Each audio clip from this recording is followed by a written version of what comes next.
saya anggap penting.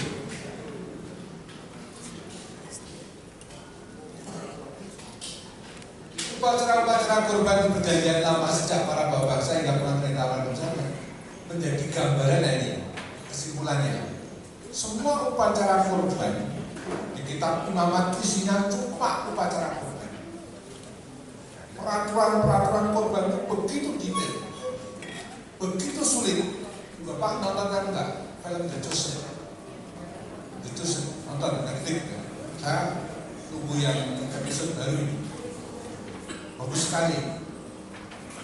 Tampak sekali kontras bagaimana orang-orang Yahudi, orang Farisi, kikrik, tahu kikrik?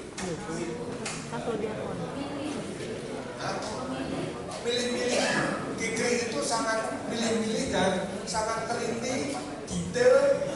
Ini nggak boleh, ini nggak boleh, ini nggak boleh, nggak boleh, nggak boleh, nggak boleh, nggak boleh, nggak boleh. Jadi ikut hukum Taurat itu rumit banget. Maka ketika Yesus datang itu benar-benar membebaskan itu semua. Paulus paling terasa dia menguasai Taurat, sekaligus dibebaskan dari itu. Maka dia, aku merdeka karena Kristus. Itu bisa dibayangkan ya. Nah, upacara korban yang begitu pelik itu semua mengantisipasi korban Yesus Kristus. Thomas Aquinas di halaman 83, coba kita lihat sebentar. Ngomong apa tuh Thomas Aquinas itu?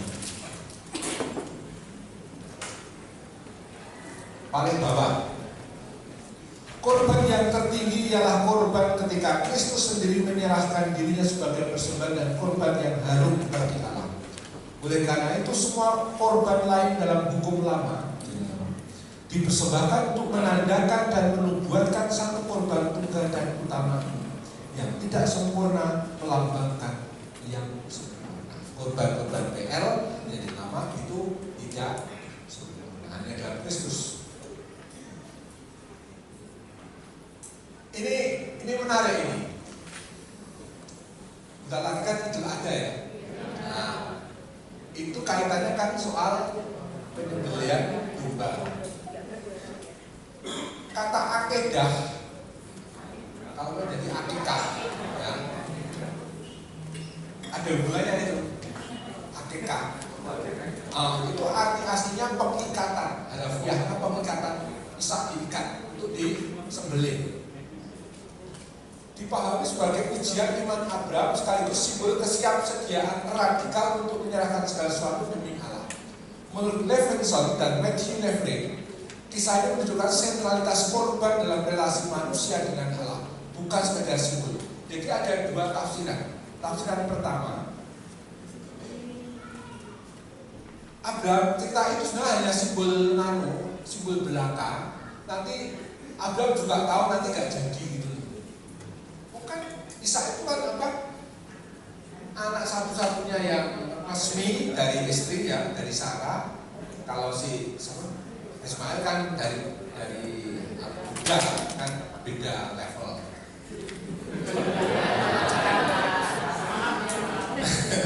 Nah, kalau itu memang anak resmi dari istri.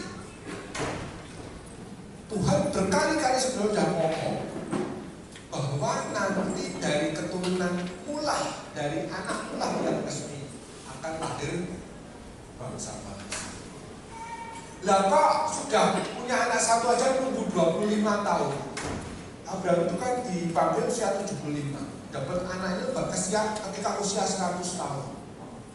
Nunggu akhirnya dapat, itu saja disuruh disembelih. Tidak masuk akal. Maka para ahli mengatakan yang percaya ini itu hanya simbolik saja.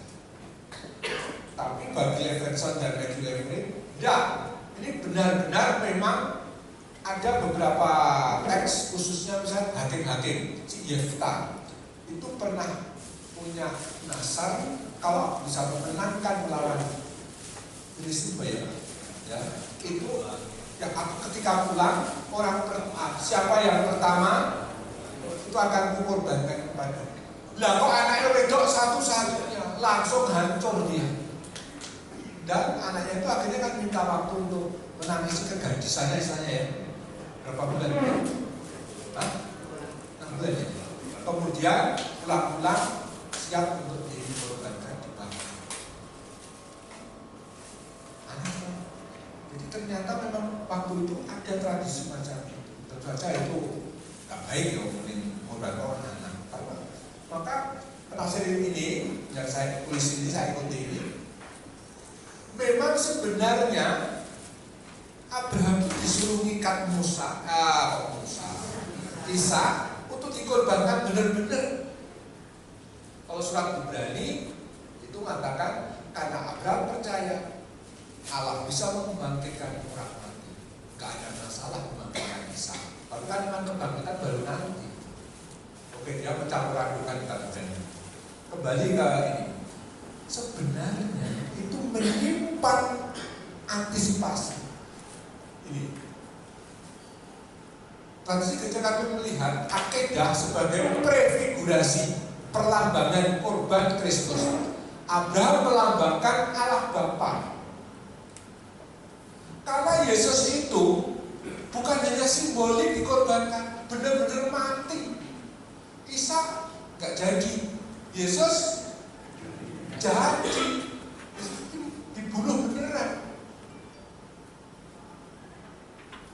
Jadi John Levenson dan Matthew Levering sebenarnya semula begitu rencananya.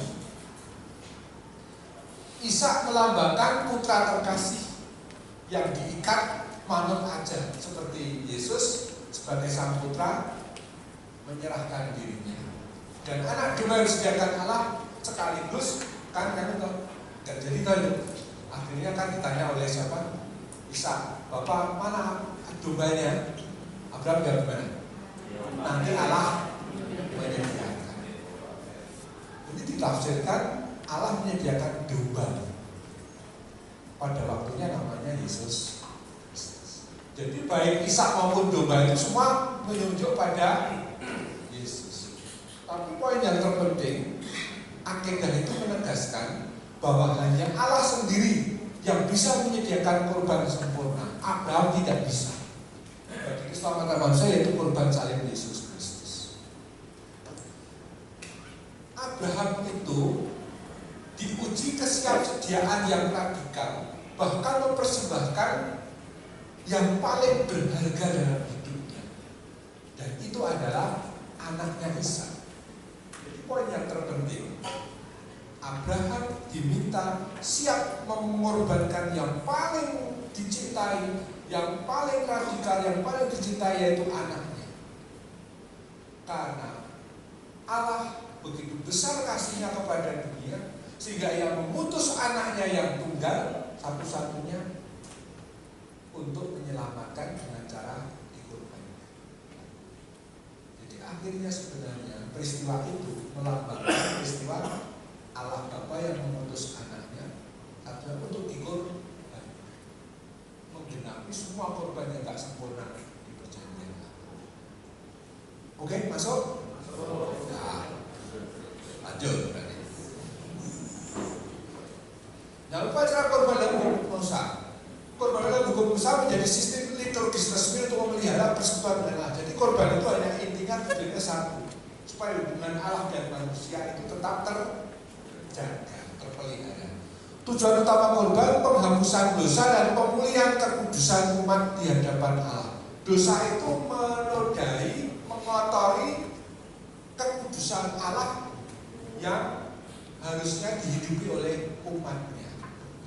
Darah korban melambangkan kehidupan yang memulihkan tempat kudus dari kenajisan dosa. Baca teks Ekaristi, harus dibacain. Wilgrom 9596.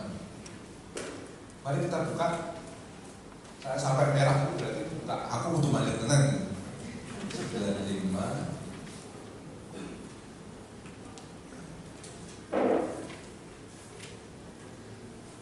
Ini coba lihat. Nah ini. Jadi halaman 94 itu saya gede itu besar.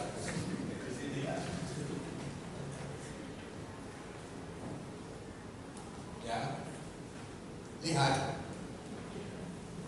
bait Allah, bait Allah itu sebenarnya bentuk meriah, bentuk megah dari kemah suci. Kemah suci itu juga sebenarnya ini terbagi atas 3 bagian. Bagian pertama itu bisa dimasuki oleh setiap orang. Itu untuk mesbah kurban harian. Pelanggaran tak disengaja oleh setiap individu. Setiap orang bisa mempersembahkan diri dengan korban ya di sini. Lalu pelanggaran yang tak disengaja oleh seluruh umat. Kenapa kok lebih masuk? Karena seluruh umat ini hanya individu. Itu masuk sini.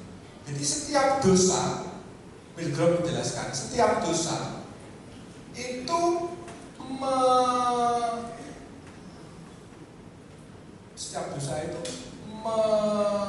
mengotori dosa yang pribadi-pribadi, apalagi tak disengaja, itu cukup di sini. Dosa sengaja itu apa, Romo? Dosa sengaja itu misalnya ini apa? Kalau termasuk konteks sehari-hari itu misalnya menyentuh mayat di apa najis dulu. Terus mereka kan nggak boleh. Terus misalnya diambus kiri, diambus apa namanya? Cium anjing, kan nggak sengaja ya kan? Itu pembersihannya di sini.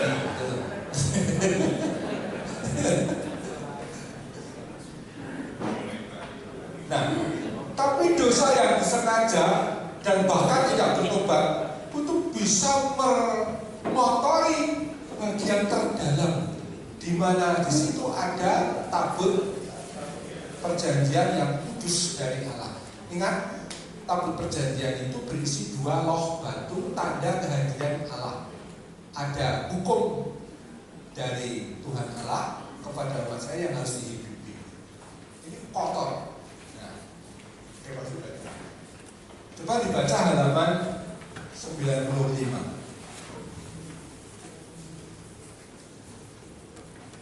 Nomor 1, pelanggaran yang tidak sengaja pengajaran fisik berat yang mencemari mesbah pelataran yang harus dipulihkan dengan mengoleskan darah korban penghapus dosa. 2, mesbah dupa, pelanggaran tidak sengaja dari imam besar atau oleh seluruh umat yang mencemari ruang kudus. Ruang itu dipulihkan oleh imam besar dengan membubuhkan darah korban pada mesbah bagian dalam dan di depan tirai pemisah. Dan 3, dosa yang disengaja seperti sikap membangkang, tidak bertobat, yang tidak hanya mencemari mesbah luar dan ruang kudus yang kedua ini, tapi pencemaran menembus tirai hingga memasuki ruang maha kudus tempat bertahtanya tabut perjanjian dan tutup pendamian kapuret tahta Allah sendiri. Menurut Pilgrim, dosa paling berat yang dilakukan dengan sengaja dan tanpa pertobatan mencemari sampai ruang maha kudus dan hanya dapat dipulihkan setahun sekali pada hari raya pendamaian Yom Kippur. Apa yang harus dibuat? Kata di situ untuk setahun sekali. Ini seperti yang terjadi juga ketika si Sakarias dapat kesempatan masuk ruang. Ini hanya boleh sekali setahun pun imam besar. Dia harus membawa 2 darah. Pertama darah lembu dan 2 darah domba. Darah lembu dan domba mana? Darah lembu itu untuk dosanya imam-imam. Jadi kalau jadi romo berdosa, itu dosanya lebih berat daripada umat. Romo harus bener ini. Terus kalau umat diwakili dengan darah domba lebih murah. Bahkan raja-raja pun ikut di domba. Ini pertama, memang darah domba yang disembelih. Nah, tapi ada satu lagi, ada upacara di luar ini, tapi masih dalam rangka yang sama, namanya kambing Azazel. yang saya. Ada ya saya. Lali ya. Nah, di bawahnya ada. Halamannya sama ya. Oh iya, kambing asasa paling bawah. Kambing asasa itu apa? Itu kambing hitam. Begini kambingnya itu. Jadi Harun dan imam besar itu yang bertugas. Itu memegang kepala kambing dan menentukan seluruh dosa umat Israel. Ngomongnya kabeh untuk dimasukkan ke kambing itu. Tapi kambing itu nggak dibunuh. Dia memikul seluruh dosa umat Israel, dilepas di padang gurun, dipisahkan dari bangsa itu, supaya dosanya seolah dibunuh.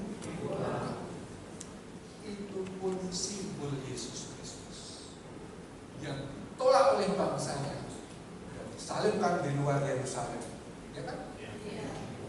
Dan dia harus menanggung dosa. Ya, zaman saya tapi ingatlah, semua bagian ajaran itu semua digenapi oleh ngeri ya. Terus saya, itu ya Gusti Yesus malah Gusti, nggak tahu ya lucunya.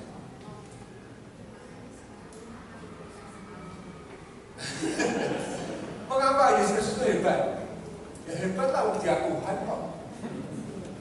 Karena ada gambar lucu di buku Prodiakon saya itu. Ada bapak Prodiakon, karena sakit rendah hatinya diminta jadi Prodiakon, nggak mau. Saya itu kan banyak dosanya, saya sudah berdoa, saya mengaku nggak mau. Terus ada orang bilang, loh bapak itu gimana tuh? Bapak kan usianya udah 50-an, 60-an. Yesus saja yang masih 33 tahun sudah berani jadi Tuhan. Dagelannya lucu-lucu. Lah iyalah dia Tuhan. Jadi ternyata kambing asas itu digenapi oleh Yesus. Sekarang kurban Paskah atau Passover.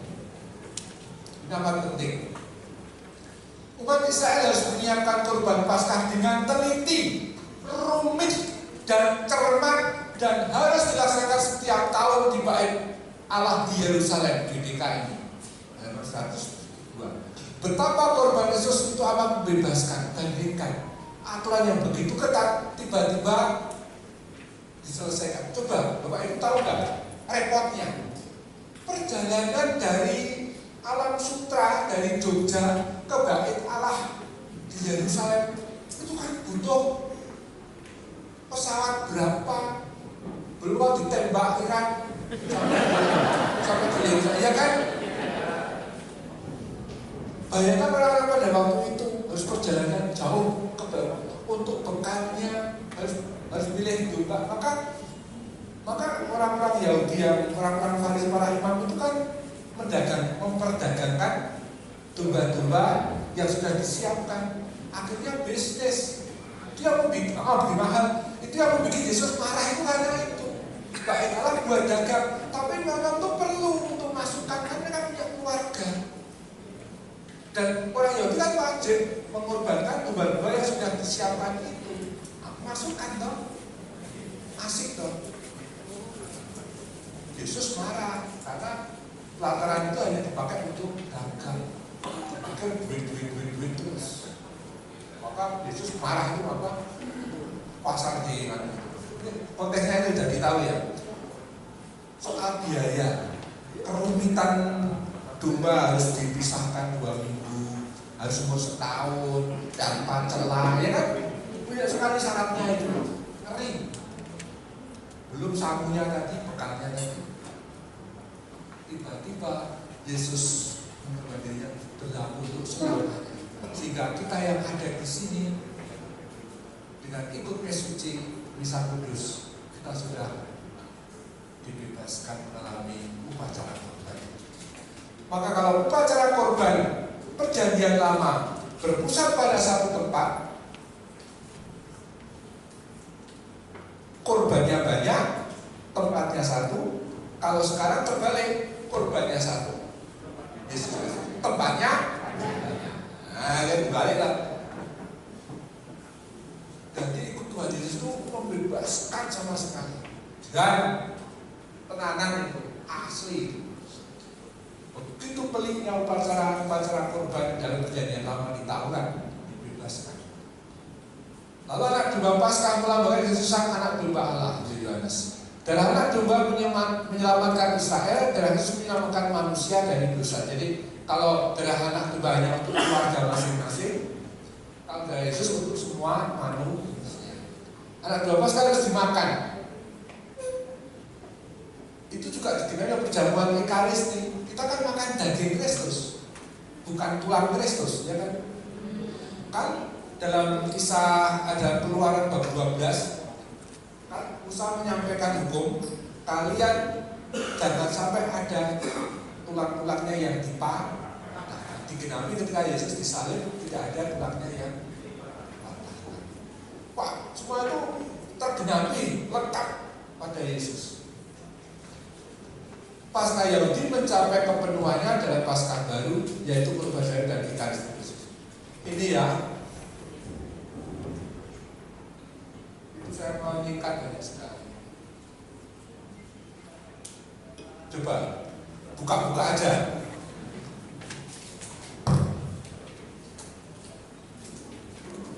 Lihat halaman 97.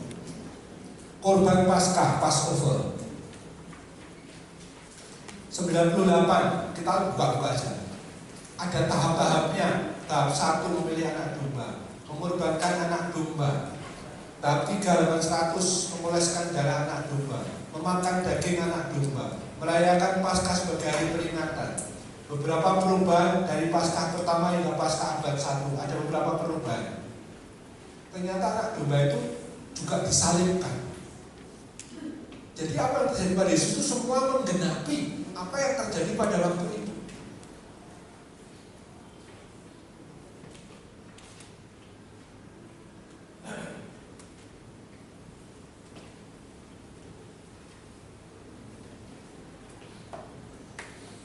Nah, itu ya. Sekarang kita tadi hanya saya baca dengan itu. Kalau menurut Bapak, waktu saya tulis itu, betapa rumitnya dan betapa bebasnya ikut Tuhan Yesus, terasa sekali. Sekarang mana dan roti gadian itu yang lebih mudah. LAI, terjemahan Lembaga Kitab Indonesia Kristen ya terutama, dan Katolik mengakui juga, menerjemahkan, engkau harus senantiasa meletakkan roti sajian di hadapanmu di atas meja itu. Keluaran 25 ayat 30. Terjemahan roti sajian itu lehem panim. Lehem panim itu di beberapa teks kitab suci Katolik bukan roti sajian, tapi roti kehadiran, bread of presence. Banyak teks Inggris menerjemahkan roti kehadiran. Teks ini, engkau senantiasa meletakkan roti sajian di hadapanmu di atas meja. Pak Ibu kan enggak. Kalau saya langsung membaca, meja itu adalah altar dan roti kehadiran itu siapa? Yesus Kristus di hadapan Allah. Maka bahkan kitab Keluaran pun itu sudah menggunakan kata roti kehadiran Tuhan. Karena Ekaristi memang roti kehadiran Tuhan. Terjemahan itu saya mintakan perhatian, lehem panim. Mana ada roti kehadiran dalam perjanjian lama mengungkapkan kehadiran Tuhan Allah di tengah umat Israel. Maka Ekaristi yang berupa roti dan anggur sebagai simbol real kehadiran Tuhan sudah disiapkan dalam perjanjian lama.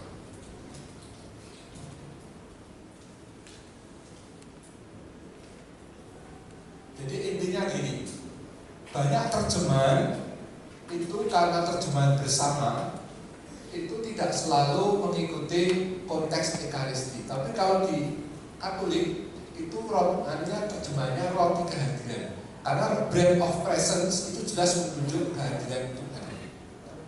Nah, sekarang mana sebagai roti dari surga? Teksnya Keluaran itu ya. Pertama, mana adalah roti dari surga, anugerah langsung dan mukjizat dari Allah. Tanda mana sebagai mukjizat dan bukan roti biasa. Karena merah, saya baca. Penting ini benar. Mari kita buka.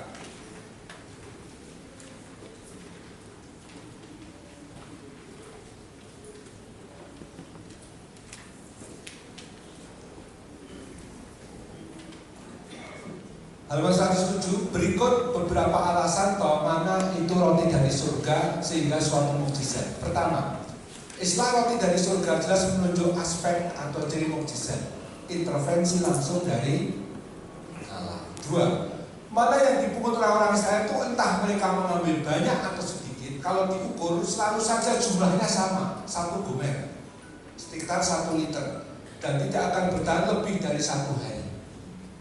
Mereka memungutnya ada yang banyak, ada yang sedikit. Ketika mereka menakarnya dengan gomer, orang yang memungut banyak tidak kelebihan, orang yang memungut sedikit tidak kekurangan. Tiap orang memungut menurut keperluannya. Ingat doa Bapa kami, berilah kami roti hari ini seperlunya, secukupnya, menurut keperluan. Kambung dan mana? 3. Mana itu muncul setiap hari selama 40 tahun ketika umat Israel mengembara dan hingga tiba di tanah terjanji. Dan mukjizat mana itu berhenti saat orang-orang Israel sudah dapat makan dari hasil tanah sendiri. Ada ahli abad 19 mengatakan, tidak, mana itu dari tanaman tamariska. Tapi tanaman tamariska itu bersifat musiman. Sementara mana yang diberikan Tuhan setiap hari datang selama 40 tahun, muncul sejak tanpa henti. Kapan berhenti makan mana? Saat orang Israel sudah di tanah terjanji dan menghasilkan panenan yang mereka sudah masuk di tanah terjanji. Hidup kita gereja sekarang kan sedang berjalan ke tanah terjanji. Tanah terjanji itu mana? Surga. Maka kita masih membutuhkan mana? Itulah ekaristi. Tapi ekaristi nanti berhenti ketika kita sudah masuk tanah terjanji, sudah masuk surga, kita nggak perlu lagi ekaristi, karena kita langsung berhadapan dengan Kristus bersama Bapa dan Roh Kudus. Segala-galanya udah tidak butuh roti yang bundar warnanya putih yang kita sambal dalam misa itu. Nggak butuh lagi. Karena bagus sekali kalau ternyata mana itu menimbulkan apa yang pada ekaristi kita berjalan, yaitu akan berhenti saat jadi surga. Ada ya, menarik sekali ya. Cuma simbol-simboliknya itu semua nyambung. 4. Berkaitan dengan penamaan atas roti itu, orang-orang Israel tidak pernah tahu apa namanya. Maka mereka berbeda mana ketika orang Israel melihat mereka bertanya kepada mereka, apa itu? Dari kata mandu, apa itu? Sebab mereka tidak tahu apa itu. Lalu orang Israel menamai mana, artinya apa itu? Jadi mana itu artinya apa itu? Apa itu? Mana? Warnanya putih seperti biji ketumbar, rasanya seperti rasa kue madu. Justru karena kesulitan pemberian nama untuk roti itu, Islam mana menunjukkan bukan sebagai fenomena alam biasa, tapi berarti. 2. Mana berdiri karunia ganda. Nih, nomor 2. Pertama roti, tapi padanya roti. Pagi hari mereka memungut mana, sore hari datang burung puyuh yang memberikan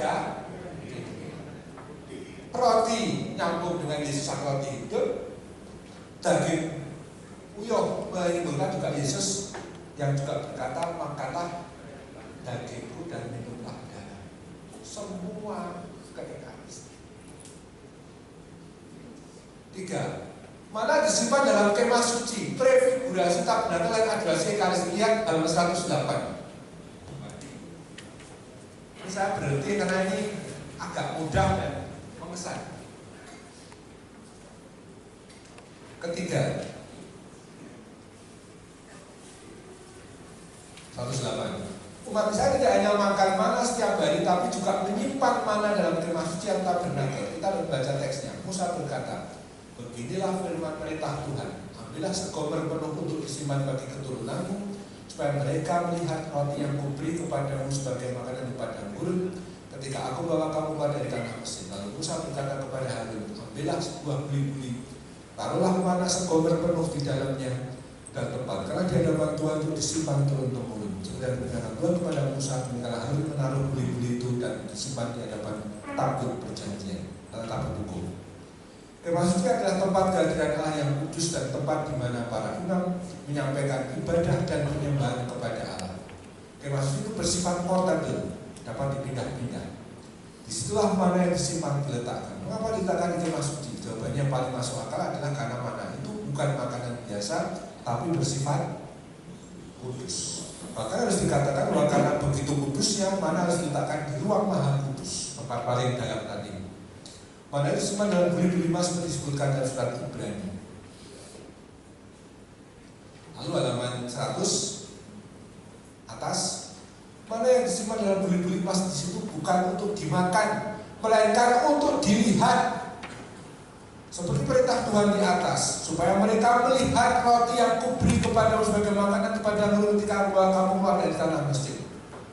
Bukankah bagi kita umat Katolik hal itu mengingatkan akan praktek penyimpanan sakaran Maha Kudus, tubuh Kristus sendiri dalam tabernakel, dan sekaligus untuk dilihat? Itulah praktek adorasi Ekaristi saat kita memandang sakramen Maha Kudus dalam monstrans. Lihat, ternyata perjanjian lama pun sudah mengantisipasi praktek itu. Ini bagi saya kan loh ini pencerahan-pencerahan ternyata kan ya praktek kita itu mengikuti semua yang ada di kitab suci. Menyimpan kayak kita menyimpan di tabernakel, praktek adorasi yang memandang. Keempat, mana itu warna putih atau ketunggal rasanya seperti kue madu. Ternyata mana itu punya rasa juga seperti kue madu. Madu kayak apa ya? Kue yang agak manis gitu ya, ada madunya, ada manis-manisnya. Mengapa seperti kue madu? Setelah justru menariknya, sebab ungkapan rasa madu bagaimana juga akan mengingatkan bahwa saya akan tanah terjadi yang dilukisan sejak awal. Aku turun untuk melepaskan dari tanah orang Mesir dan menuntun mereka ke negeri ini, ke suatu negeri yang baik dan luas, suatu negeri yang berlimpah-limpah susu dan madunya. Dengan lain kata, rasa madu dari mana itu menyimpulkan seperti Ekaristi yang mengantar kita kepada tanah perjanjian berlimpah-limpah susu dan madunya.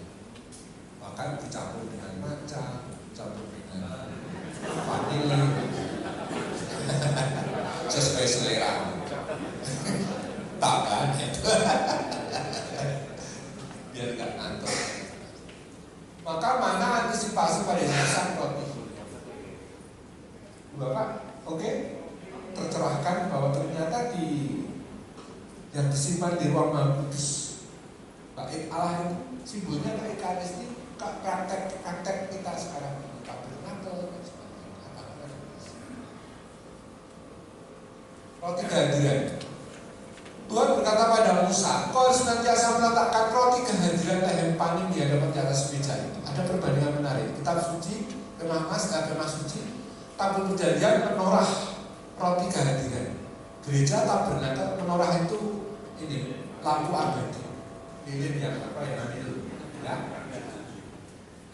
Kemah suci itu terdiri atas tabut perjanjian, menorah, ada roti kehadiran. Seperti kita tabernakel, lampu abadi, dan sakramen Maha Kudus. Nyambung itu, tidak tahu apa mau sambung-sambungan ya. Karena kan ini perspektif Katolik ya. Roti kehadiran itu juga disebut roti wajah Allah. Tanda nyata adalah di kemah suci.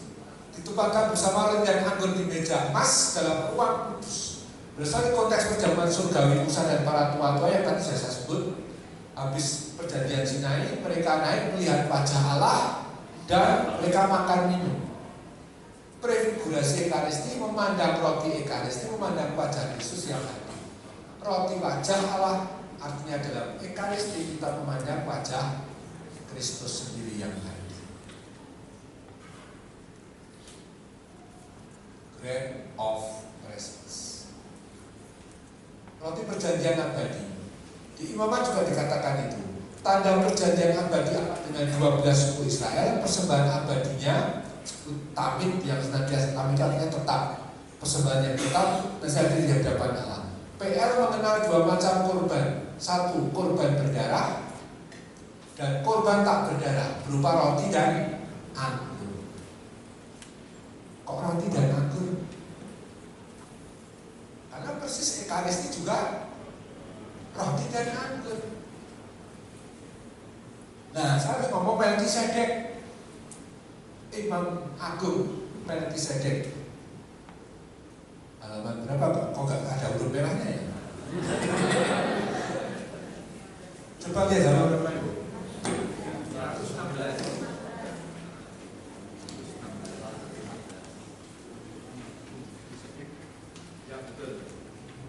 Itu 116 roti perjanjian abadi. Secara khusus Melkisedek saya sebut di halaman Melkisedek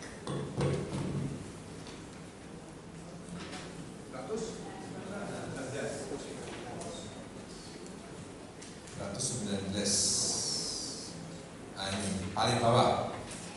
Siapa Melkisedek disebut dalam Kejadian bab 14. Melkisedek itu yang memberkati Abraham. Raja Salem membawa roti dan anggur, dia seorang imam Allah mati. Yang berkati Abraham katanya berkati Abraham dan sebagainya. Tokoh Melkisedek dia dalam 120 itu muncul di perjanjian baru di kitab Ibrani. Nama Melkisedek pertama berarti raja kebenaran, raja juga raja Salem, raja damai sejahtera. Ia tidak berbapak, tidak beribu, tidak bersisilah. Harinya tidak berawal dan hidupnya tidak berkesudahan. Dan karena itu ia dijadikan sama dengan anak Allah, ia tetap menjadi imam untuk selama-lamanya. Pernah dengar di doa syukur agung pertama? Yesus juga menurut tatanan imamat Melkisedek. Kenapa? Karena Melkisedek tidak berbapak, tidak beribu, artinya langsung dari Allah, simbolik dari Yesus sang imam agung. Paham ya? Pertanyaannya, mengapa Melkisedek bawa roti dan anggur kok bukan bawa korban hewan seperti lazimnya? Satu jawaban adalah komentar kuno dari 112 itu Genesis Kabah. Melkisedek raja bawa roti dan anggur. Nabi Samuel bin Nahman berkata, ia mengajarkan kepadanya hukum-hukum imamat. Roti menunjuk roti kehadiran dan anggur kepada korban curahan. Para rabi berkata, yang meningkatkan Taurat kepada seperti tulis, makanlah rotiku dan minumlah anggur yang telah kucampur. Dari sini nampak bagaimana imamat primordial, imamat yang pertama kali muncul berkaitan dengan perjanjian lama, yaitu pada zaman Abraham menjadi bapak-bapak para bangsa, menjadi bapak bangsa-bangsa, sudah diperkenalkan model persembahan yang akan diterima oleh Allah berupa roti dan anggur. Sehingga kalau umat itu membawa dari belakang diaturkan ke romo pas persembahan, ingat membawa roti dan anggur. Jangan lupa kolektor karena itu pembangunan.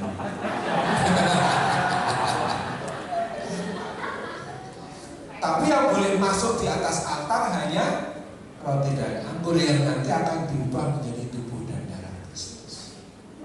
Dengan lain kata, imamat pertama yang dikenal dalam perjanjian lama itu pada zamannya Abraham. Kan bapak bangsa paling top dari Israel, ya kan? Itu ternyata persembahannya roti dan anggur. Dan Ekaristi itu roti dan tubuh dan darah Kristus. Dah, buka-buka Bapak berkat Roh Kudus dicurahi Roh juga paham seperti saya ini, kayak melek. Iya ya. Kok iso ya? Kok nyambung semua gitu loh? Iya ya.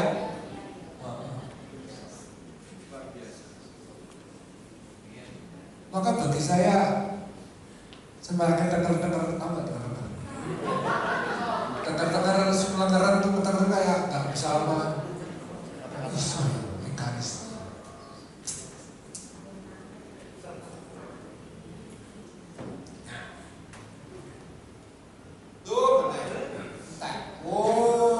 Slide kedua.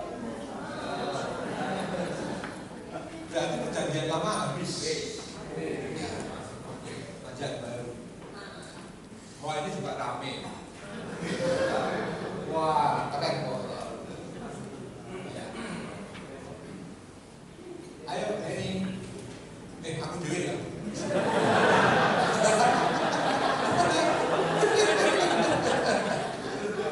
Lupa.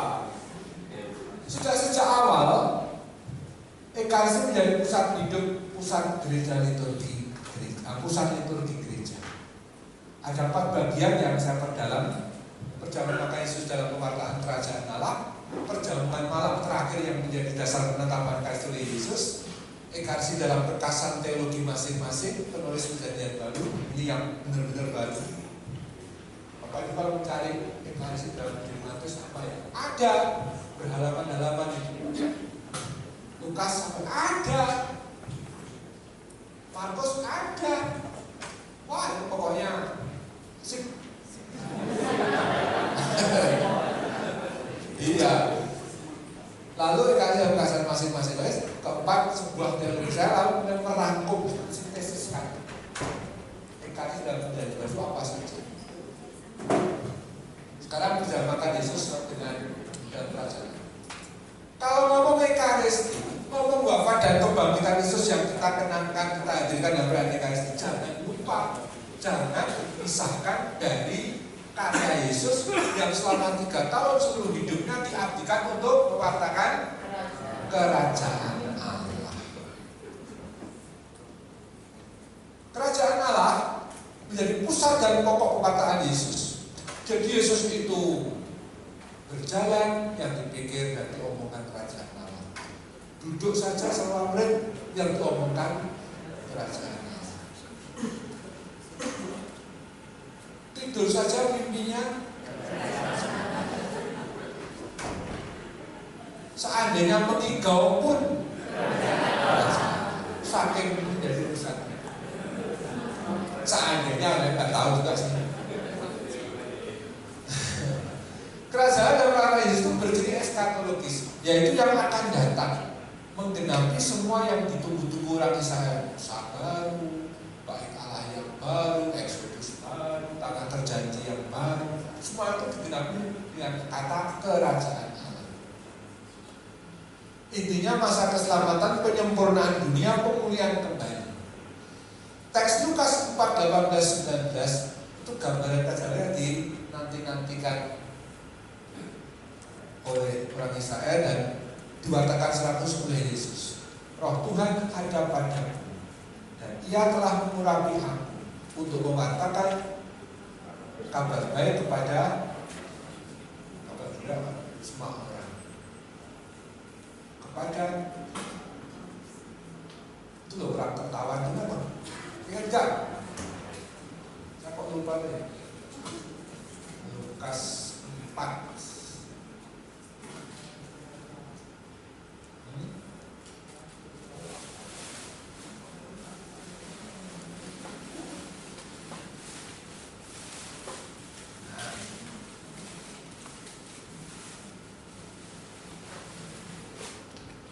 Lebih baik kepada orang miskin. Ya telah mengutus aku memberitakan pembebasan orang tawanan, kemudian bagi orang buta, bebaskan orang-orang tertindas, memberitakan tahun rahmat. Yesus mendobrak gagasan kerajaan Allah orang-orang Yahudi. Bagi orang-orang Israel, orang Yahudi, orang-orang Farisi terutama, kerajaan Allah itu hanya untuk orang benar. Siapa orang benar? Orang benar mereka sendiri dalam arti mereka yang mengikuti hukum Taurat secara teliti, rinci, dan komplit, letterland. Sehingga itulah orang benar. Semua orang yang tidak mengikuti hukum Taurat dianggap pendosa.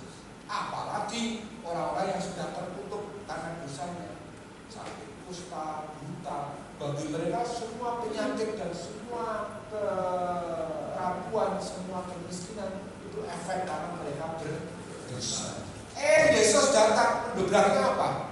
Saya dapat dari Yoakim Yeremias, saya tulis di sini. Yesus sudah datang. Aku datang bukan untuk memanggil orang benar, melainkan orang sebagaimana tabib, bukan nasihat yang memerlukan tabib, tapi orang sakit. Begitu pula aku datang bukan untuk orang benar, melainkan untuk orang berdosa. Kata Yoakim Yeremias, ahli kitab suci yang sangat diakui dan sangat dikenal, ya kalau nggak salah dari Inggris Lutheran, evangelis, ya. Tapi dia mengatakan sebenarnya bahasa Semit itu maknanya hanya, tapi tidak dikatakan langsung. Tapi orang Semit membacanya Yesus datang orang melainkan hanya untuk orang berdosa. Hanya secara ungkapan Semitis menurut Yeremias. Wah, aku butuh buka.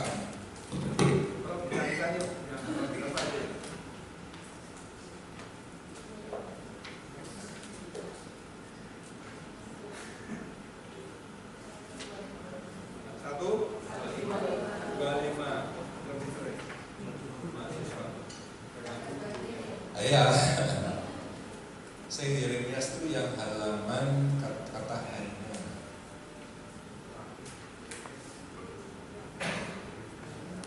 Nah ini halaman 128 kalau dibuka 128 tengah mulai ada kata-kata berbagai orang yang miskin dan lelah. Oke ya, Yesus mendobrak orang Yahudi pada waktu itu bagi saudara karena yang orang benar dan nanti orang-orang Farisi yang berasal tidak membutuhkan pertobatan.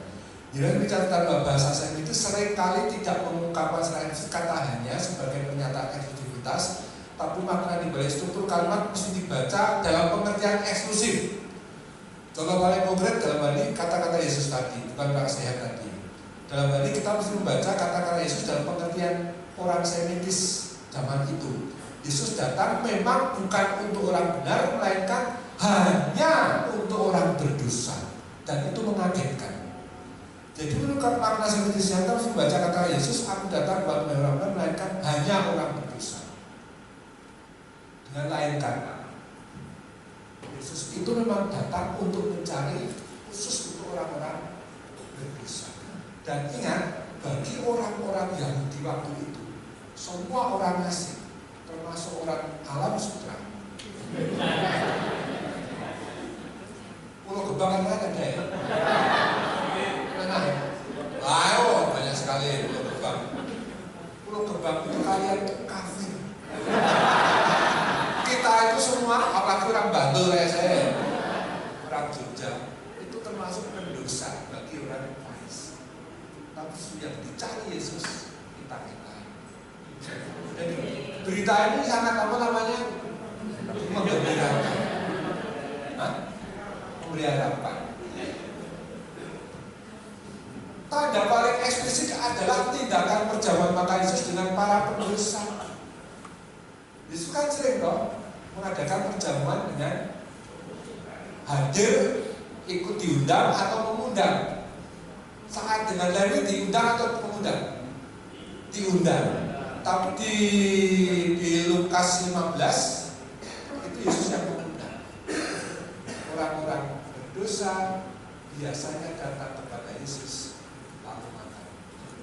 Lukas 15. Jadi Yesus itu memang hobinya ketemu makan.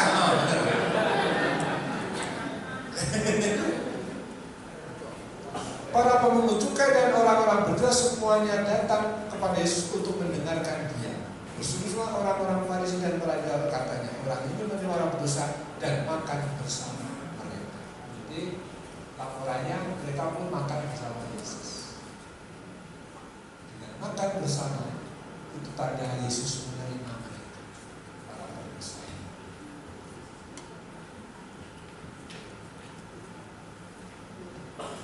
Nah, selesai perjamuan malam terakhir. Malam perjamuan makan. Sekarang perjamuan malam terakhir. Kisah perjamuan malam terakhir adalah satu bagian teks yang paling benar dikaji secara eksegesis. Bahan perdebatan utama kapan perjamuan terakhir dilaksanakan. Ini saya akan sedikit agak cepat karena rumit.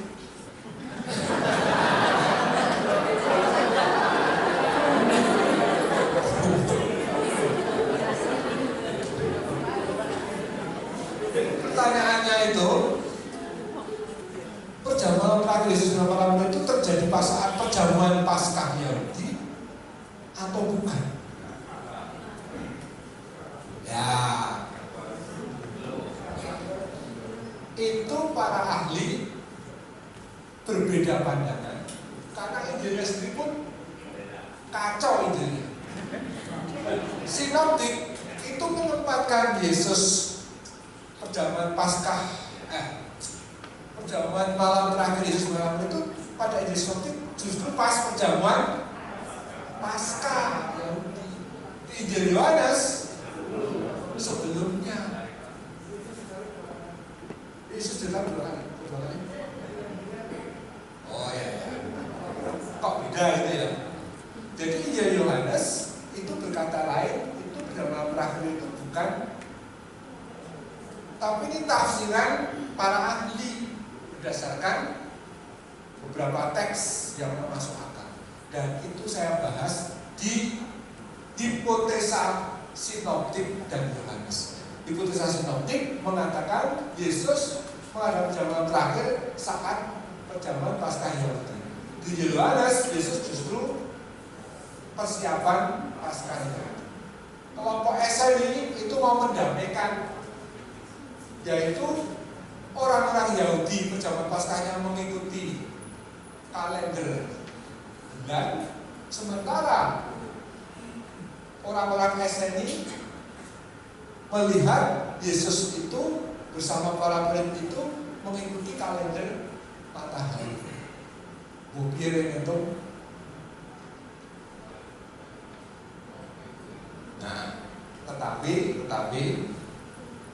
saya mengikuti hipotesa Paskah yang terbaru, yang intinya perjamuan, yang intinya hipotesa Paskah ini intinya baik Yohanes maupun sinoptik tidak berlawanan. Jadi ngomong sing podo. Intinya perjamuan malam terakhir Yesus adalah perjamuan Paskah. Tapi cara ngomongnya memang harus kita lihat ini. Maka katakan rumit itu tadi. Kita lihat sekarang yang kewan, kayak tahu nggak? Kewan itu kerepotan untuk menjelaskannya gimana. Harus dibaca sendiri halaman 138. Hipotesa Yohanes nomor 2. Bukanlah perjamuan Paskah Yahudi. Kita ada 1, 2, 3, 1, 2. Panjang mana itu? Mari. Maka harus punya waktu untuk membaca. Hipotesis sinoptik berbeda dari hipotesis sinoptik Yohanes. Hipotesis sinoptik berpendapat bahwa perjamuan malam terakhir Yesus bersama para muridnya adalah perjamuan Paskah.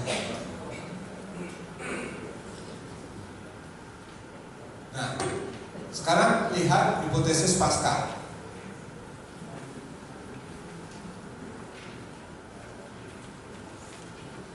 Hipotesis Paskah memandang kontradiksi di antara Injil dan Yohanes tadi mengenai kapan perjamuan terakhir lebih merupakan hasil dari kesalahan penafsiran terhadap terminologi dan kronologi Paskah Yahudi kuno dalam Injil Yohanes. Inti pokok hipotesis Paskah adalah bahwa waktu perjamuan malam terakhir, baik dalam Injil Sinoptik maupun Injil Yohanes, tidaklah kontradiktif, tetapi sama dan tidak berbeda, yaitu merupakan perjalanan Paskah Yahudi. Titik. Nah, ini mesti Bapak Ibu burung tahu kalau bingung apa. Ini hipotesis yang baru yang juga diterima para ahli. Meskipun yang ahli tertentu tetap beda, namanya ahli ya, boleh saja tetap beda-beda. Nah, menurut Peter, letak kesalahan tafsir dari para ahli melihat waktu zaman terakhir yang itu berbeda adalah bagaimana mengartikan 3 teks Injil Yohanes yang menyebut kata Paskah di seputar kisah sengsara di 3 teks Injil Yohanes 13, 18, 19. Lalu saya menulis itu dulu, poin-poin dulu, lihat. Pertama, kata Paskah memiliki kata Paskah memiliki 4 makna dalam Yudaisme kuno. Istilah Paskah dalam tafsir atau tradisi Yudaisme awal dapat menunjuk 4 kemungkinan makna yang berbeda. Nomor 1, anak domba Paskah dikorbankan pada tanggal 14. Nomor 2, pada Paskah pada waktu makna anak domba Paskah telah disantap dan dimakan. Nomor 3, halaman 152, korban keselamatan Paskah yang dikorbankan dan dimakan selama perayaan 7 hari dari hari raya Paskah, tidak berarti juga masih disebut hari raya Paskah. Dan nomor 4, pekan Paskah yang terdiri dari 7 hari korban dari perayaan. Oleh karena itu, penafsiran para ahli yang memandang kata Paskah dalam 3 teks Yohanes yang dapat dipandang sebagai kerangka kronologis kisah sejarah versi Yohanes hanya menurut makna anak domba Paskah saja, yaitu makna nomor 1. Jelas mengabaikan keberagaman makna Paskah yang lain.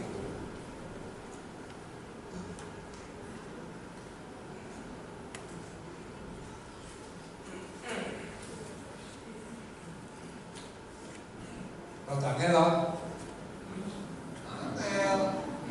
Saya apalagi yang nulis saya mumet betul. Tapi saya memahami bila saya tulis ini. Tapi kalau saya ngomong ini termasuk karena goncang-goncang jadi nggak terlalu membantu. Tetapi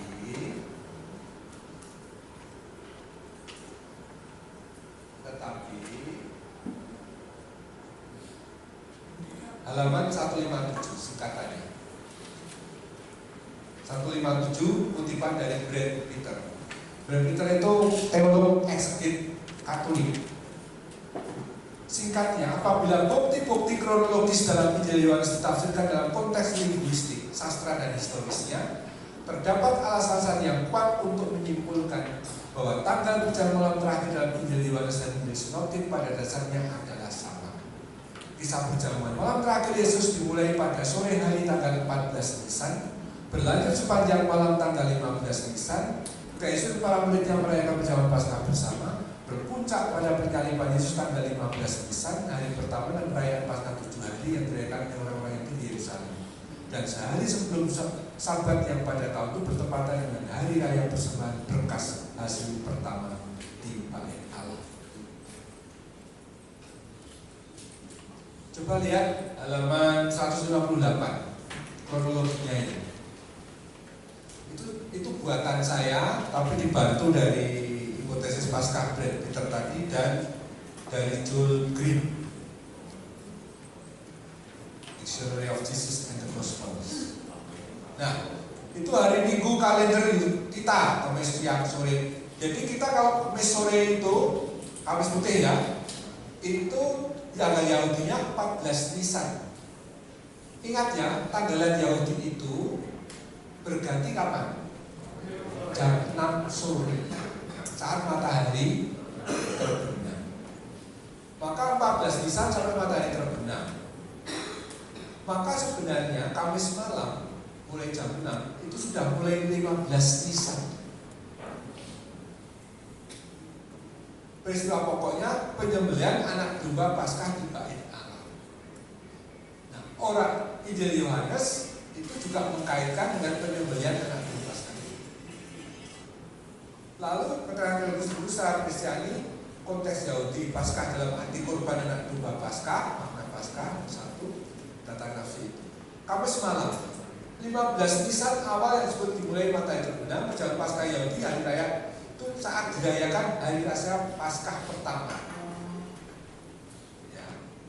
Perjalanan malam terakhir Yesus saat itu, Kamis malam itu memang betul.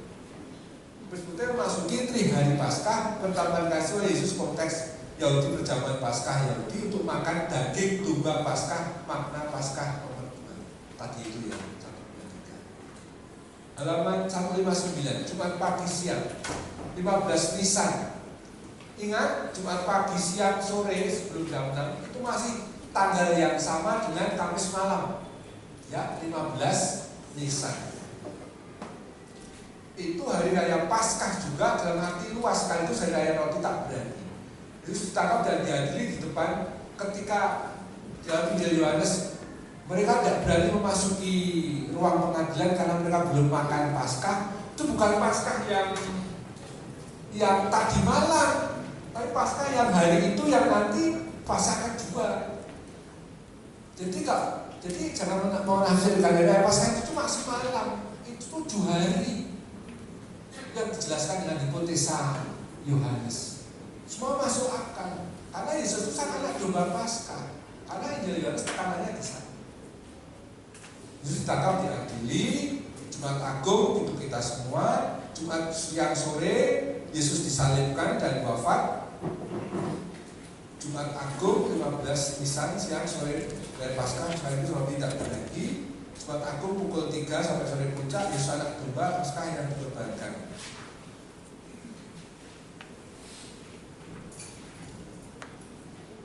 Kemudian halaman 160 baca sendiri ya, capek saya. Capek ini loh, ikuti tabelnya ini loh. Kalau punya waktu sebandingan itu semua nyambung dengan perayaan Paskah kita, ya, di Paskah kita. Perhatian yang halaman 161, Sabtu malam mulai jam 6 sore, 17 Nisan awal dimulai setelah matahari terbenam. Sabtu malam menandai awal hari pertama. Jadi Sabtu malam mulai jam 6 itu sudah hari pertama minggu itu. Sudah. Tapi dalam Injil, teks Injil, Yesus bangkitnya bukan Sabtu malam, tapi Minggu pagi subuh. Maka minggu dini hari, 17 Nisan dini hari, Yesus bangkit dari antara orang mati. Hanya Paskah secara Kristiani Yesus sebagai. Nah, berarti kan Sabtu malam atau hari pertama minggu itu juga saatnya orang-orang Yahudi sendiri merayakan perayaan syukur atas buah pertama, syukur atas panenan pertama, syukur atas panenan pertama. Yang dalam Kristiani, iman Kristiani, syukur atas Paskah, syukur atas panenan pertama kebangkitan. Karena Yesus disebut sebagai yang sulung dari kebangkitan. Nyambung. Paham gak? Jadi orang Israel itu selalu merayakan Sabtu malam, hari pertama minggu itu, Paskah itu, sebagai perayaan syukur atas panenan pertama dulu waktu mereka pada di tanah janji pertama kali disyukuri saat itu. Nah, itu dikaitkan dengan peristiwa Kristus bangkit dari antara orang mati sebagai syukur atas panenan kebangkitan. Karena Yesus adalah buah syukur kebangkitan. Afilah. Nah, semua apa nyambung seperti itu. Jadi pokoknya karya itu ternyata menggenapi semua detail dari yang ada di perjanjian lama. Sudah dibuat, sudah disiapkan Tuhan.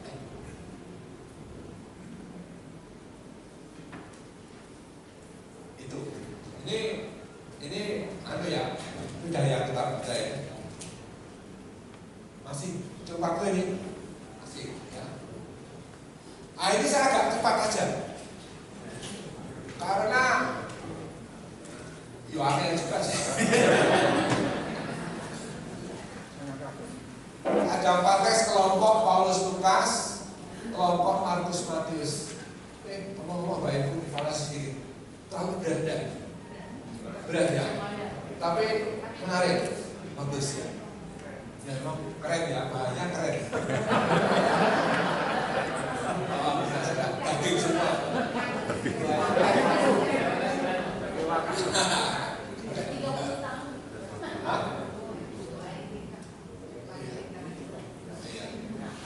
Saya usul kalau baca buku saya jangan dari halaman pertama, tapi saat buku aku pengen ngerti buku Tesa Yohanes, bacain aja. Lain kali aku pengen ngerti bagian apa satu juga.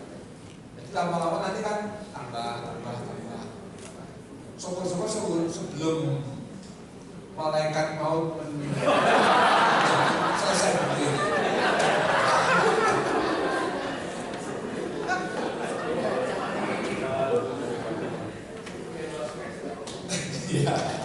Ya dalam 165.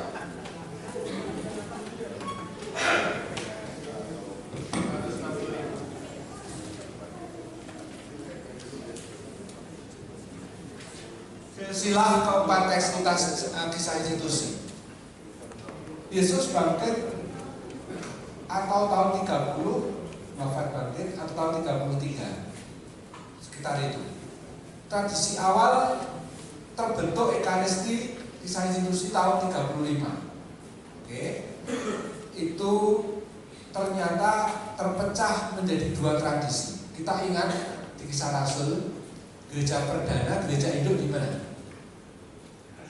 Yerusalem. Tapi kemudian di kisah bab 11 muncul kelompok komunitas baru yang menjadi terkenal juga, namanya kelompok Antiokhia. Di sana orang-orang disebut pertama kali Kristen. Kalau Mbak Ibu suka membaca sih nyambung 2 yang saya katakan. Nah, 2 kelompok besar ini menjadi pusat. Yerusalem itu orang-orang Kristen Yahudi. Antiokhia itu orang Kristen non Yahudi. Di sana Paulus, Barnabas lalu diutus perjalanan misi, ya kan? Dari sana pula muncul tradisi kisah institusi atau yang menjadi Ekaristi kita itu. Yerusalem, Markus dan Matius. Matius bergantung pada Markus bergantung pada Yerusalem. Sedangkan Lukas tetap satu kor Paulus itu tidak saling bergantung, tapi sama-sama bergantung pada tradisi Antiokhia. Nanti itu menyangkut pilihan kata. Misalnya, saya ada di teks sebenarnya. Tradisi Yerusalem itu kan orang-orang Kristen Yahudi. Dan Injil Markus Matius bukan menggunakan kata mengucap syukur, tapi mengucap berkat. Karena kaitannya dengan berkat dalam orang-orang Yahudi.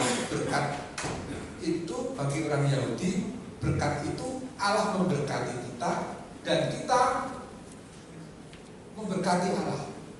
Itu dialog berkat itu terjadi dalam konteks Yahudi. Di kelompok Antiokhia yang orangnya non Yahudi, bahasa Yunani, dan untuk orang-orang dari macam-macam tempat, tekanannya bukan pada berkat, daripada mengucap syukur, dari kata karistia, yang kemudian dari kata karis itu rahmat, bahwa kami orang-orang yang kafir, orang-orang yang bukan Yahudi itu dipilih oleh Allah hanya melulu karena rahmat. Maka tekanannya ekaris. Kalau yang eulogia, berkat. Sedetail itu pembedaannya. Tapi itu jarang kita pelajari. Saya mempelajari, tapi saya nggak paham kalau saya ngomong gini apa ya, itu kode doang. Ini nggak usah kita, manakah teks tertua, kelompoknya Markus Matius atau kelompoknya Lukas satu chord atau Paulus. Semua terpecah, malah terpecah sampai hari ini. Ben saja, biar aja. Nah, sekarang kita mulai kekasan masing-masing. Nah, ini menarik untuk saya, menarik. Paling menarik untuk saya salah satu bagiannya di sini. Alexander Spreeman itu seorang teolog gereja timur mengatakan sejak awal ada 3 hal yang tak terpisahkan. Kalau ngomong ekaristi, itu ekaristi, jemaat yang merayakan alam sutra, dan gereja universal yang dihadirkan. Perayaan ekaristinya sendiri, jemaatnya yang bisa lokal, maka hukum klasik main di situ. Tapi sekaligus perayaan yang lokal itu menghadirkan seluruh gereja di dunia universal. Maka penyebutan nama Paus itu indikasi kita bersama Paus artinya seluruh umat Allah seluruh dunia, dan nama Paus setempat untuk gereja lokal itu simbolik semua yang lain. Jemaat-jemaat meskipun ini terjemahkan di Lumen Gentium Martina 26. Di jemaat-jemaat itu maksudnya jemaat lokal alam sutra dan beteng gading nanti meskipun sering hanya kecil dan miskin atau tinggal tersebar, maksudnya di pelosok-pelosok, hiduplah Kristus dan berkat kekuatannya berhimpunlah gereja yang satu kudus katolik apostolik universal. Sebab keikhlasan mereka dalam tubuh dan darah Kristus perayaan Ekaristi tidak lain berarti berubah menjadi apa yang kita sambut. Kita menyambut apa? Tubuh Kristus. Kita menjadi apa? Satu tubuh alias tubuh Kristus. Satu ya, Kristus ngomong. Saudara-saudara, diakon Pak, kita menyambut apa dalam Ekaristi? Tubuh Kristus. Lalu kita menjadi apa? Tubuh Kristus. Istilahnya sama, tapi 2 hal. Satu tubuh Kristus Ekaristi, tubuh Kristus yang kedua gereja. Jadi gereja itu terbentuk karena Ekaristi. Nek Ekaristi tidak terjadi gereja.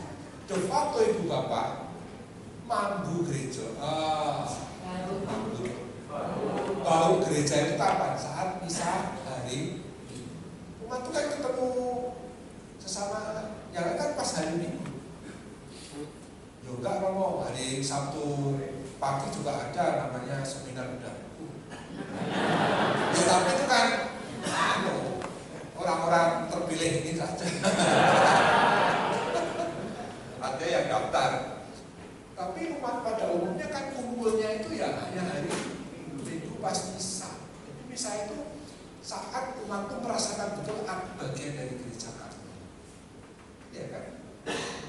Maka saya selalu bilang pada para frater saya yang menjadi romo, ingatlah kalau misa di gereja hari Minggu itu umat itu yang ketemu hanya saat itu, maka gunakan mobilmu sebaik-baiknya. Oke. Dengan kata lain, ngomong tentang Ekaristi bukan sekedar soal TPE dan aturan liturginya, tapi juga umat konkret yang merayakan dan gereja yang dihadirkan. Sekarang Ekaristi dan tulisan Paulus. Ekaristi menjadi latar belakang surat-surat Paulus. Lihat catatan Laverdir halaman 174. Kita lihat catatan.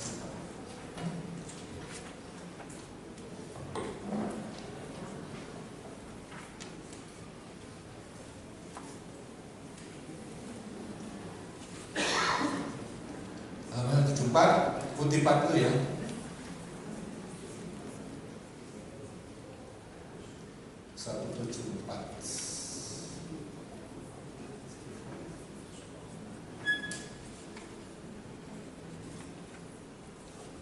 Tradisi Ekaristi, ini kekurangan saya itu catatan kakinya nggak muncul, harusnya dari Laverdir.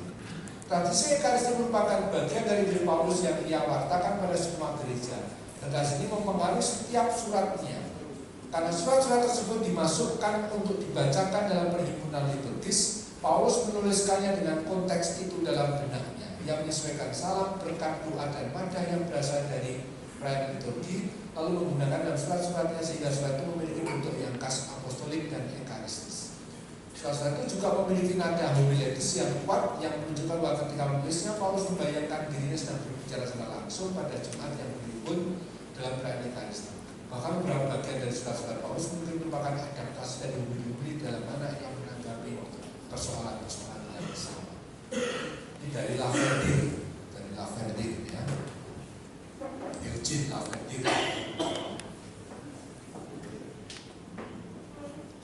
Lalu ada teologinya Paulus tentang ekaristi dalam 5 poin.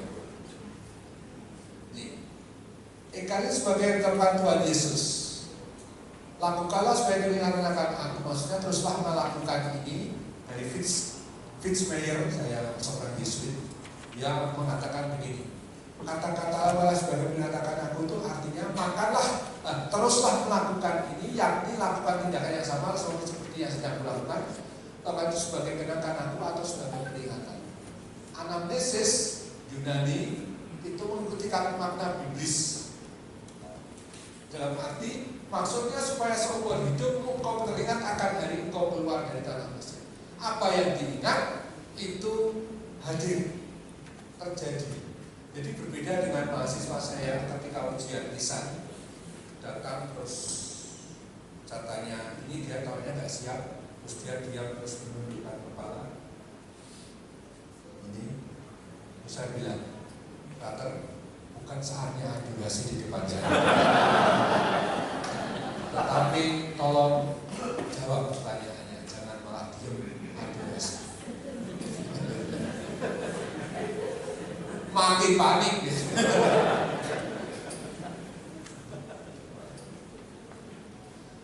Orang-orang Yahudi ternyata memahami yang sama. Dalam setiap generasi, seseorang harus memandang dirinya seolah-olah ia sendiri keluar dari Mesir, sebab ada tertulis dan engkau harus memberitahukan kepada anakmu pada hari itu dengan berkata inilah karena apa yang dilakukan Tuhan ketika aku keluar dari Mesir. Jadi tradisi Yahudi pun yang bukan orang Kristen pun mengakui saat merayakan itu mereka sedang membayangkan ikut bagian dari peristiwa Mesir itu, alias peristiwa itu dihadirkan kembali. Kalau kita wafat dan kebangkitan Kristus hadir dalam hidup kita, dalam perayaan kita. Yang kedua, kesudahan Kristus. Nah, Bapak Ibu perhatikan ya, dalam teologi Paulus, kata tubuh Kristus itu menunjuk 3 hal.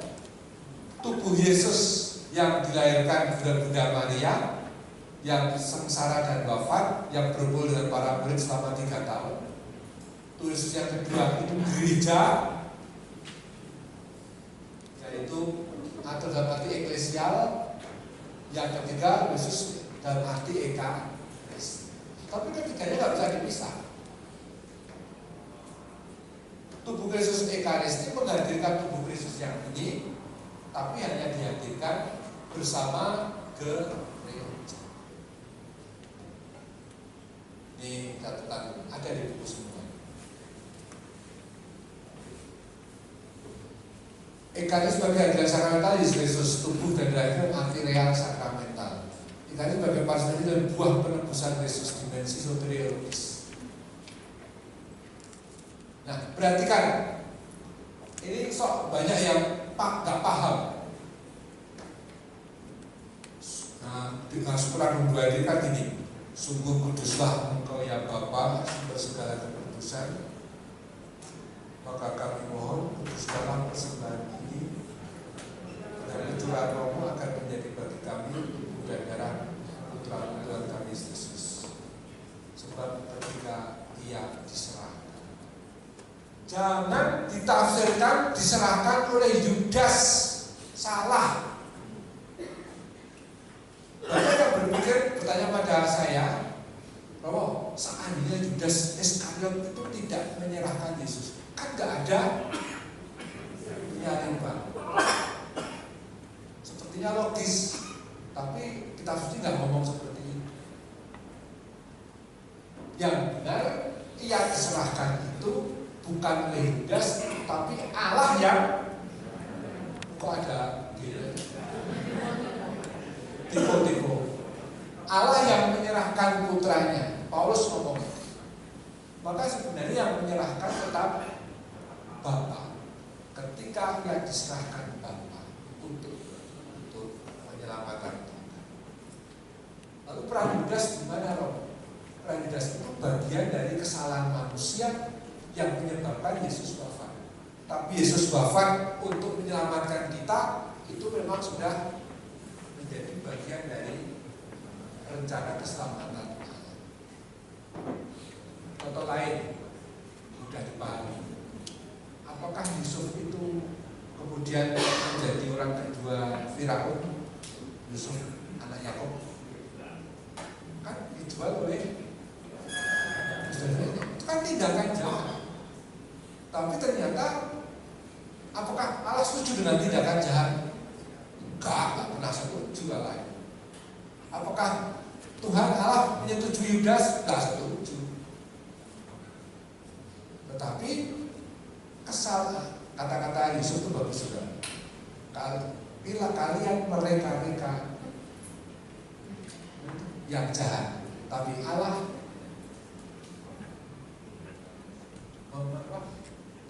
atau ada itu ya. Allah membuat itu menjadi yang baik, itu intinya sekali. Oke ya.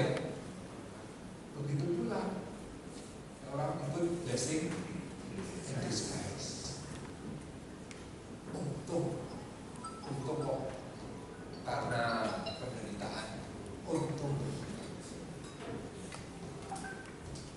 EKG sebagai perjalanan baru yang bersifat eskatologis, implikasi etis. Nah ini apa ini? Bagus.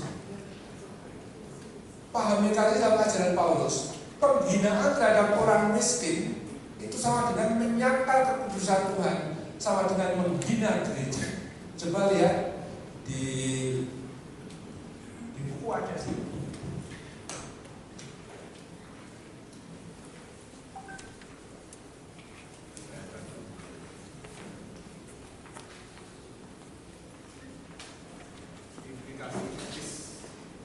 Halaman 198.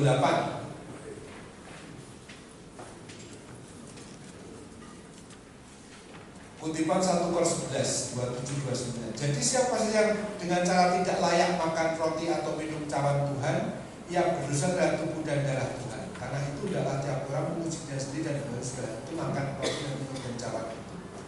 Intinya siapa yang tidak layak karena dosa-dosa, tidak layak untuk ikut misa. Artinya penerimaan kasih yang tidak layak bagi Paulus merupakan perkara yang serius. Itu sebabnya persiapan diri kita sebelum perayaan ini menghidupi kasih, kemurahan hati kepada sesama, dan bersikap kasih dan berhormat, dan sekedar rutinitas sebagai contoh sebagai implikasi etis dari pandangan teologi Paulus. Bagi saya, nanti sampai ke saya besok pagi, Yohanes Kristus Paulus berkata begini. Kalau kita masih punya rasa marah dan dendam pada sesama, ekaristimu itu tidak berdampak, tidak berarti. Lalu saya merumuskan demikian. Mengapa kita tidak sungguh-sungguh bisa merayakan ekaristi?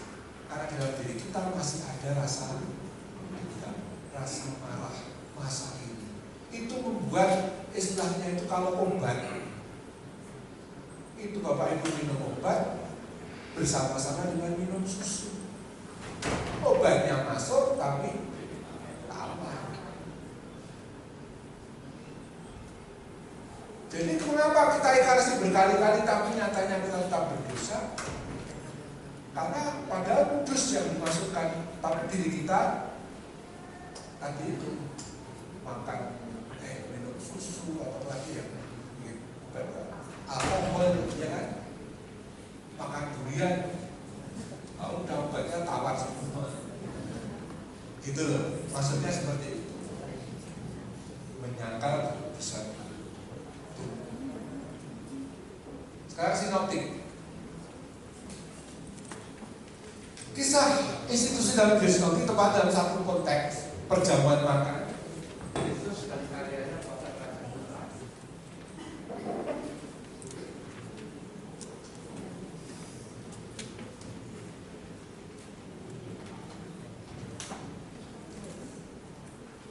Lalu maknanya perjamuan Paskah yang satu, Ekaris sebagai partisipasi dalam perjamuan eskatologis. Nomor dua, perjamuan terakhir bagi perjamuan Paskah seder. Tahu artinya seder ya, kita lihat halaman 200. Kok 204 sih? 225.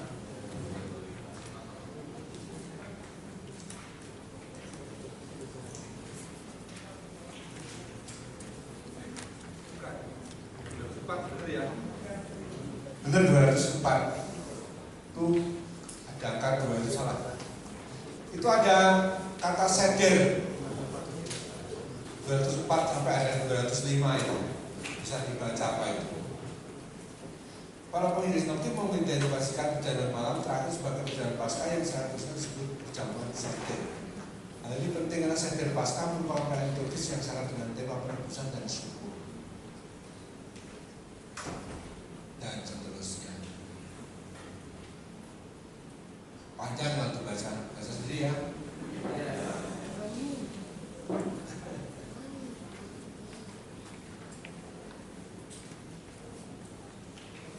Di halaman 205 itu alinea kedua dari kutipan itu di atas.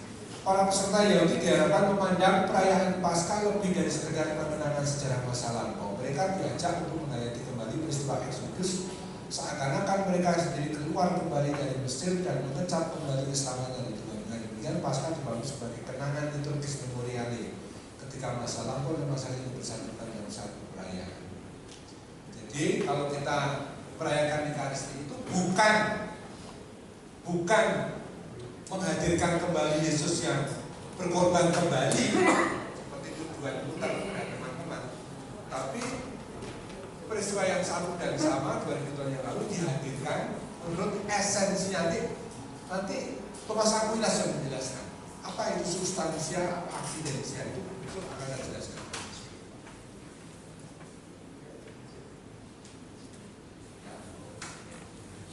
Sekarang yang penting ini kata soma dan darah haima. Kata soma maupun haima itu menunjuk seluruh diri, nasib dan hidup manusia seluruhnya. Jadi kalau Tuhan kata inilah tubuhku, kemudian inilah darahku, itu bukan tubuh kepala, pundak, lutut kaki, kepala, bukan hanya itu, tapi termasuk seluruh isi pikirannya, rencananya, harapannya, sabdanya, itu semua masuk dalam kata tubuh atau soma. Darah pun sebenarnya juga intisari dari hidup seseorang. Tapi saya sebenarnya membahas di halaman mana, belum saya singgung di PPT. Karena ada pertanyaan bahwa konanya Mas Yohanes ya.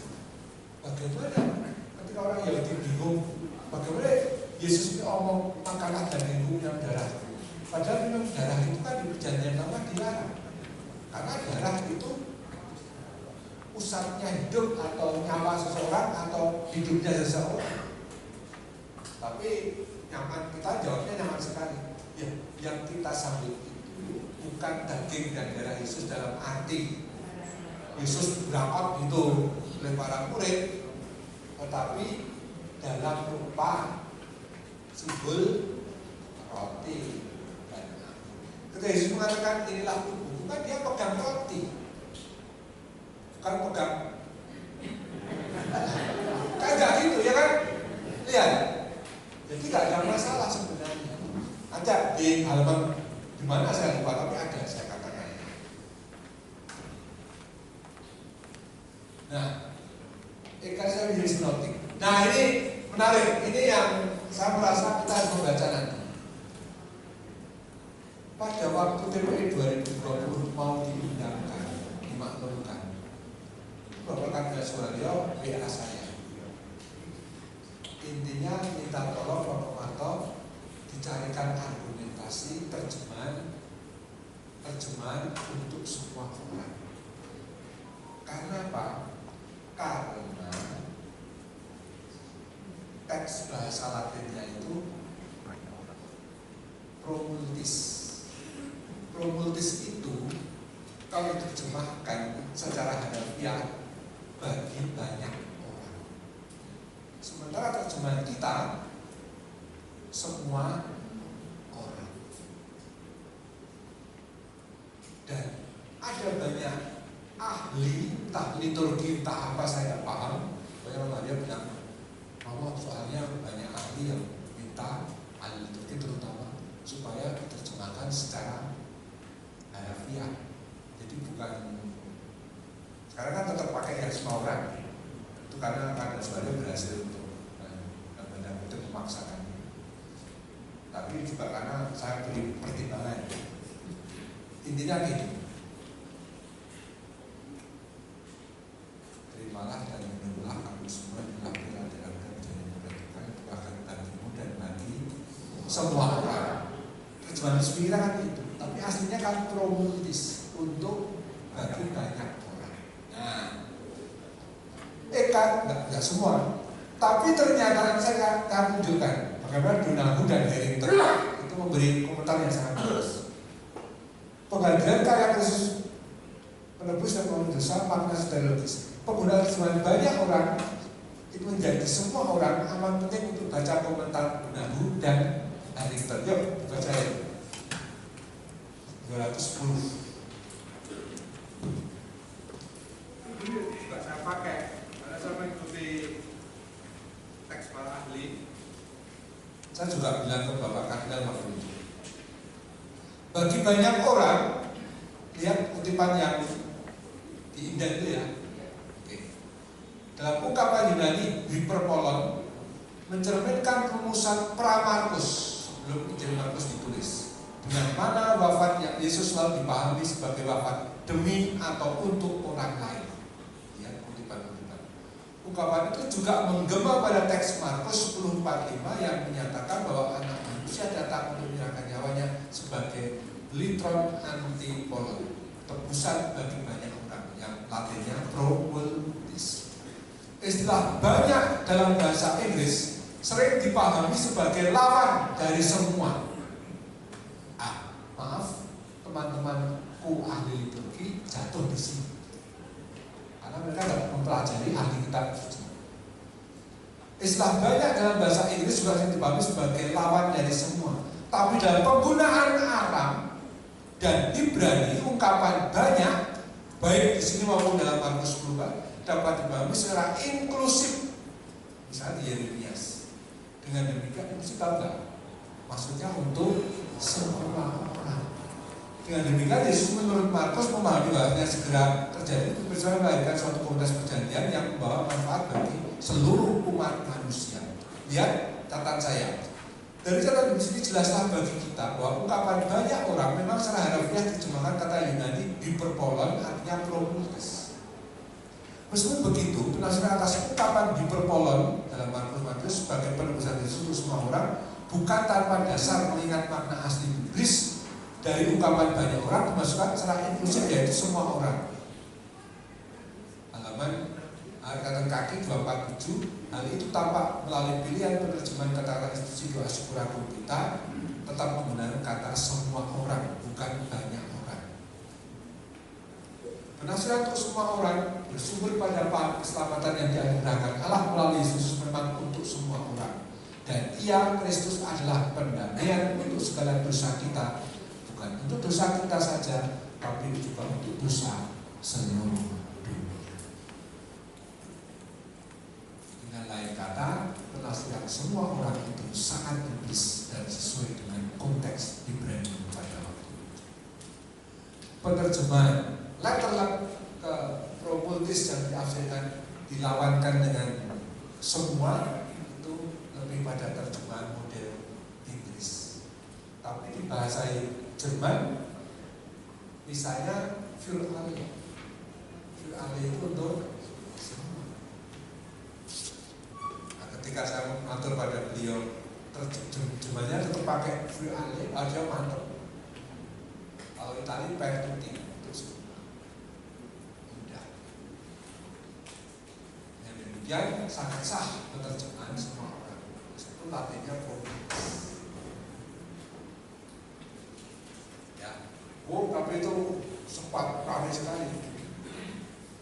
Ya, Ya kita semua nggak tahu ya, tapi di balik itu orang gontok-gontokan berkelahi untuk soal semua orang atau banyak orang.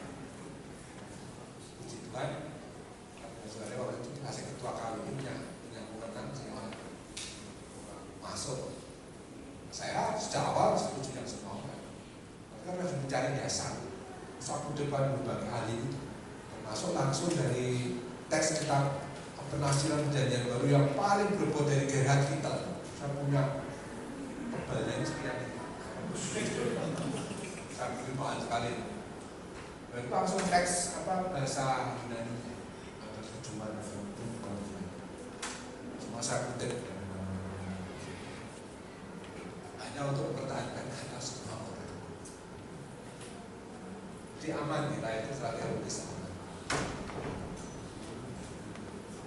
Ekaristi adalah perayaan pembaruan perjanjian.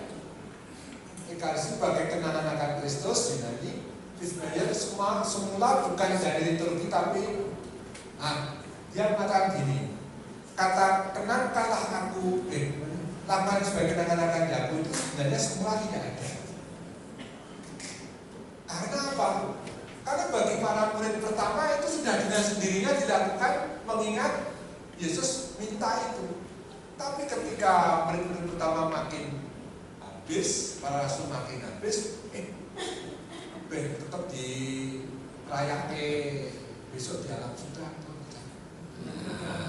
Terus dicatat itu menurut Fritz Meyer, karena pergantian generasi supaya tetap dipegang perayaan. Masih ada waktu. Nah, sekarang menurut kekasan tadi Paulus, kemudian sinoptik, sekarang Markus itu Injil tertua. Ekaristi dihubungkan dengan seluruh hidup dan karya Yesus. Pergandaan roti itu ternyata persiapan menuju perjamuan terakhir. Perhatikan, sama-sama pergandaan roti. Untuk 5.000 orang itu konteksnya Yahudi. Sementara untuk 4.000 orang itu konteksnya universal non-Yahudi. Jadi ada perkembangan jemaat yang, karena Markus mau melukiskan bagaimana perayaan nikahnya atau iman kepada Yesus itu tumbuh dari Yahudi dulu kemudian ke bangsa-bangsa. Ini soal misi. Tekanan utama Yesus sebagai gembala yang penuh belas kasih, tugas murid harus memberi makan umat. Ketika para murid berkata, suruhlah mereka pulang, mereka sudah ikut seminar udah dulu sejak jam 9, pulang aja, masa kita harus menyediakan makan. Tapi Yesus berkata, kamu harus memberi makan, maka panitia nanti memberi. Enggak, saya belum diketik.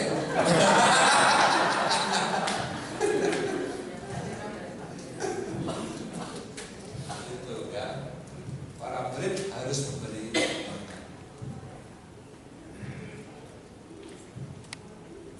Kekasan teologi Ekaristi Markus. Ekaristi berkembang dari perjamuan makan bersama menjadi ritus liturgi. Karena kata-kata inilah tubuhku, inilah darahku, itu jelas sangat puitis toh. Inilah tubuhku, inilah darahku. Diatur gitu loh.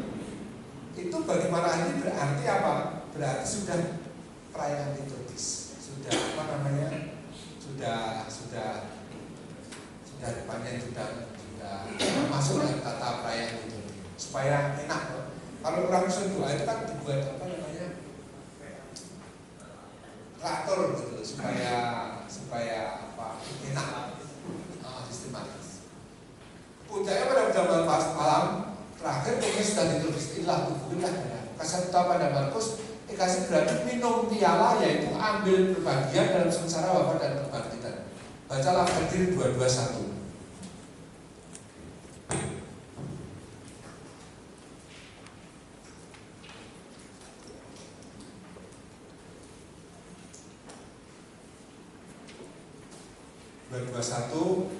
Seperti bautisan, simbol piala bersifat liturgis dan sakramental. Simbol ini diambil dari liturgi perjamuan Tuhan, yakni Ekaristi yang tidak dihadirkan oleh Markus. Para pembaca Markus perlu melihat implikasi penuh Ekaristi sebagai persekutuan dalam sengsara dan kebangkitan Kristus. Yesus mengembangkan implikasi-implikasi lebih lanjut ketika yang berbicara kepada ke-10 murid lainnya yang telah mendengar percakapan dengan Yakobus dan Yohanes, karena anak manusia sudah datang bukan untuk melainkan untuk melayani dan untuk memberikan nyawanya menjadi tebusan bagi banyak orang. Dalam meminum piala Ekaristi Kristus, komunitas Kristen mempersembahkan hidupnya demi penebusan banyak orang. Jadi setiap kita merayakan Ekaristi, ikut menyambut tubuh Kristus, atau istilah lain minum piala Ekaristi, podo wae sama dengan kita berani persembahkan demi penebusan banyak orang, keselamatan bagi banyak orang. Jadi akhirnya seminar ini pun kalau kita makin mengetahui dan makin memahami inti Ekaristi, itu supaya kita semakin mampu mempersembahkan hidup untuk keselamatan bagi banyak orang.